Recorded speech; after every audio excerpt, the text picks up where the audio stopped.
Hey guys. Ruby, come here. You want to say hi? Come on up. Let's show the people what they want. It's you. There's Maru.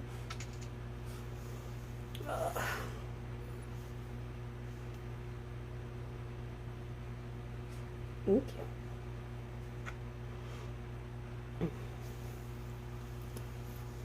Give it a couple minutes. People to jump on. Say hi.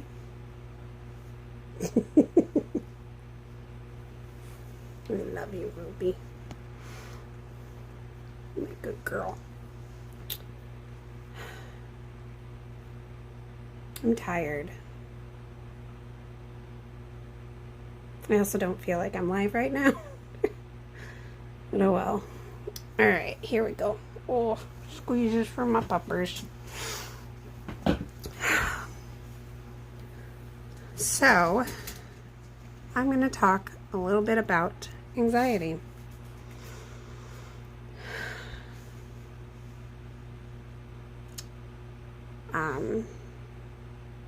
It's a common thing. I've told you guys in the past how my allergies, how I figured out I had anxiety on my 21st birthday when I was at a Target with my sister. But I was told a lot younger than that I had anxiety, and I was like, no, I don't. I'm fine. Not fine. But that's okay. When you jump on, do hashtag wildly alive. If you're watching the replay, do hashtag wildly alive and definitely say hi.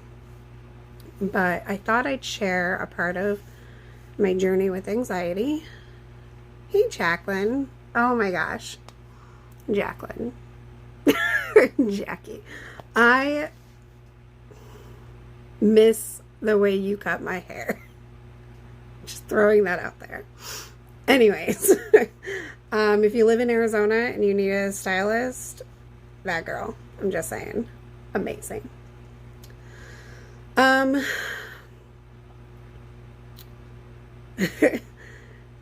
was I going to say? Oh yeah, I'm talking about anxiety. So, there's different parts of anxiety that people go through. I need to come back and visit Arizona. It has been 5 years. It's been a long time.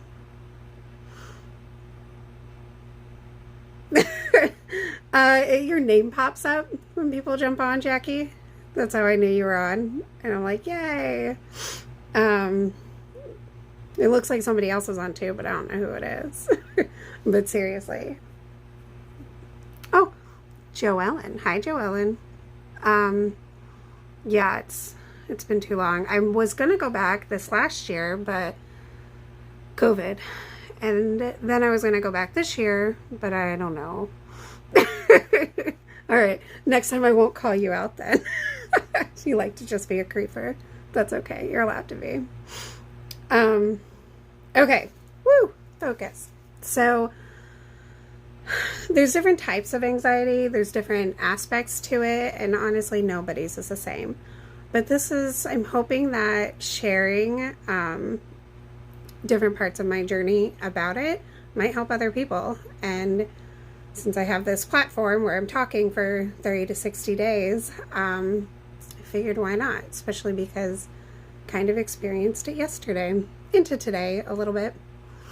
But part of one of the things that I do with anxiety is that I panic a little bit when I share things with people. I get this anxious feeling when I share anything. And it's funny because I get it every time I make one of these lives.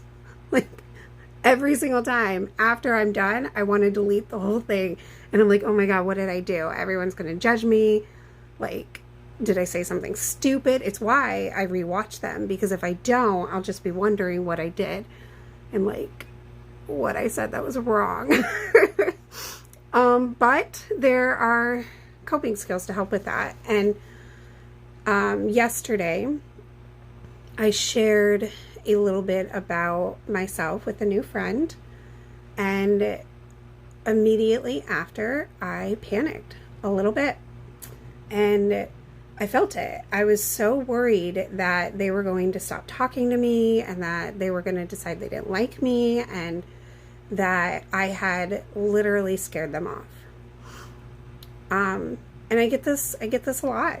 You know, I think it's pretty normal actually for people to feel that way sometimes, especially when they're entering into new relationships. There I am doing that again. It's okay. Grace. So how I usually cope with it, I'm going to be honest with you, I wasn't successful this time. We're still friends.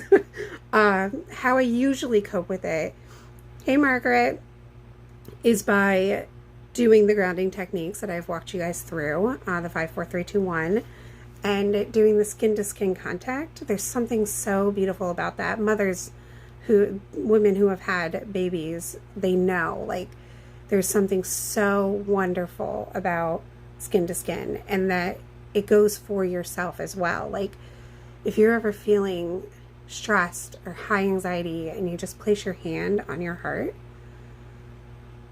it's going to calm you down. And then I tell myself that I am worthy, and I am worthy of great relationships. I enjoy sharing my life and my story. And I try to remind myself that if for some reason somebody is judgmental towards me, it's not about me, it's about them. Which actually brings me back to a video I made earlier this week where if you are being judgmental of somebody, that is something that you need to look at within yourself and not about that person.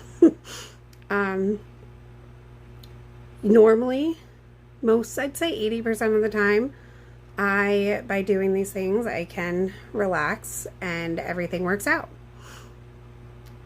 Yesterday I gave in and was like, did I scare you off? And she was like, no, you didn't, which was very nice. It turns out we have even more in common than I thought, which is also very nice. And you know what? That's okay too. That was okay that I asked instead of just waiting. But I do know that most of the things that we feel are urgent and of dire need are not and can wait. And if we take a breath and slow down and give it time, I would say most of the time, whatever we are stressed about, whatever we are worried about, whatever anxiety we are experiencing, if we are able to just wait for a little bit, it works out. I actually remember very clearly, it was about 2 years ago now, when I started practicing waiting. There's this book, and I'll share it in the comments. It's changed my life. Meryl Bradley introduced it to me. But it's called Honest, Direct, Respectful. And it teaches people how to communicate honestly, directly, and respectfully. And in it, it talks about how people are from two extremes. I have gone on a different direction here, guys. Bear with me. They go into two different extremes. So there's basically the people pleasers, and then there's the overly direct. So people who are overly direct are the ones that go, they're very honest, they're very direct, they're not very respectful. And then there's the other ones who are not very honest, they're incredibly indirect, but they're incredibly respectful. And when I read that book and realized that I was very much the other person, the not honest, that was a hard look at myself, because I wasn't intentionally trying to lie to people. But that's what I was doing. When I wasn't being clear about what my expectations were, what my boundaries were, what I wanted, I was lying. When I sugarcoated, I was lying. And I didn't want to be that person. I didn't want to be a liar. So I took this book and I started putting it in practice. And I can very clearly remember the first time I did it. And I was at work. I was an assistant manager at the time. And my boss asked me why something hadn't gotten done. And I freaked out. Like, I felt it in my chest. And so then I did the procedure, which again, I'll share the book in the comments or in the whatever, it'll be shared. I did the little procedure that it gives you to try, and I waited. And so I said, what did I say? Gosh, it comes so naturally to me now. I don't even know how to do it. But I waited. I did the little procedure. I was honest, direct, and respectful. I was clear about why I couldn't finish the task. And I literally believed I was going to get fired by being honest about why I didn't get to it. And the reason I didn't get to it was because I had too much going on. The numbers in the store showed that. My performance showed that. The other staff showed that. It was honest. That's what happened. There was no reason for me to actually believe that I was going to get fired, but I did.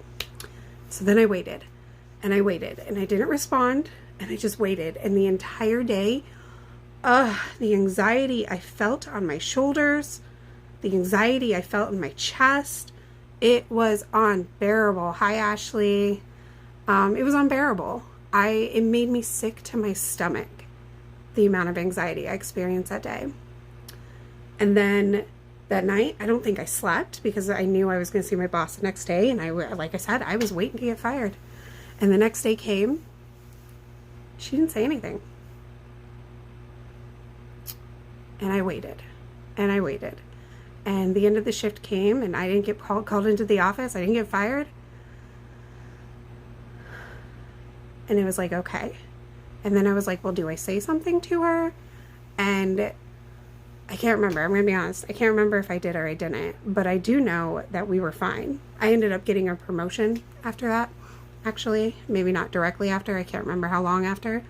But I did get a promotion after that. And she is someone I consider a very good friend. And so the world didn't come crashing down. I survived. And that gave me the courage to do it again.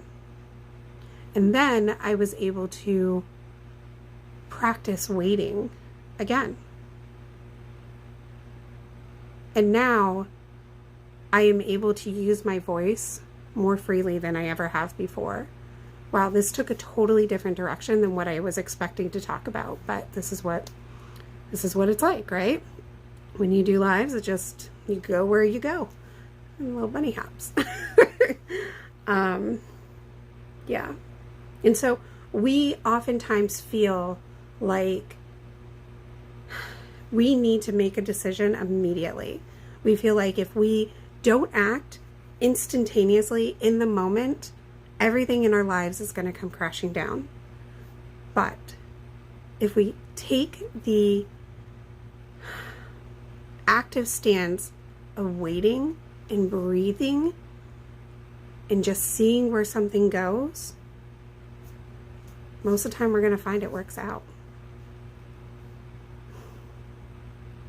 Not what I meant to talk about. I really got on here to talk about how sometimes when I share my story or I talk about things that are personal to me, I freak out and think everyone's going to leave me. That's a trauma response. It is. But I think this aligns with that topic pretty well. So if you've made it to this point, thank you. You guys don't know how much you mean to me. I say it every time. I love you. I do. The fact that I get on here and talk on a daily basis, I never would have thought that was going to happen. And so I appreciate the support more than I can tell you. It's scary, but it's good. And I haven't deleted a video yet, even though I think about it every time. But I wait, and I see that things are going to be okay. And then they are. All right, guys. Thank you so much for watching. I'll talk to you later.